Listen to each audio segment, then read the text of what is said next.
Сәлден кейін қосылайық жобасында.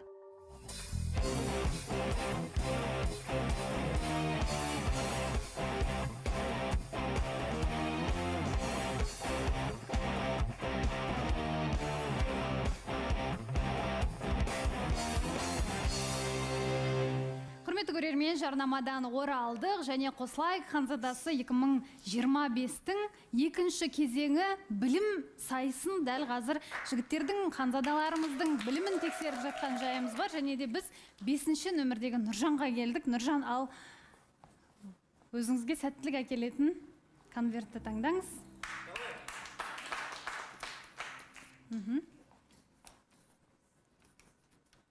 Бірінші оқыңыз, содан кейін. Қазақтың 5 арысын атаңыз. Ахмет Байтұрсынұлы, Міржақып Дулатов, Шәкәрім Құдайбердіұлы, Жүсіпбек Аймауытов, Мағжан Жұмабаев. Жарайсыз, әрине бұл дұрыс жауап. Сіз білмей қалып қиналам екен деп ойлап едім. Екінші, енші деген не? Енші дегеніміз жаңа бір үйде бір 3 бала болатын болса, үлкендерінің мал мүлкін ата-анасы беріп, бөлек шығарады, соны бізде қазақта енші деп айтады. Еншісін беріп шығару деп айтады. Жарайсыз, бұл да дұрыс жауап. Ал үшінші сұрақ. Футболдан Қазақстан ұлттық құрамасының қазіргі бас бапкері.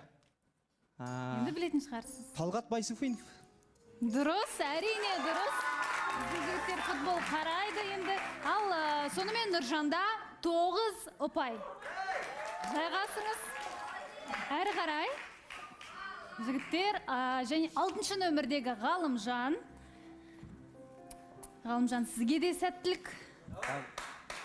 Конверттің шықсы келмей тұр ғой мен. Сұрақтар ма? Ал оқыңыз. Ал бісені. Қазақтың әйгілі күйші қызы. Бұны білетін шығарсыз, бірақ асығыстық танытпаңыз.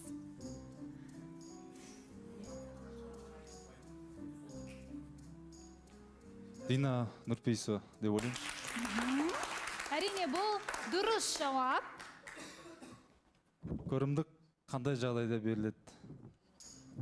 Көрімдік, қуанышты кезде, ер адам автокөлік алған кезде көрімдік болсын деп, жаңағыдай сондай беріледі деп ойлаймын. Қуанышты жағдайда үй алған кезде деген сияқты.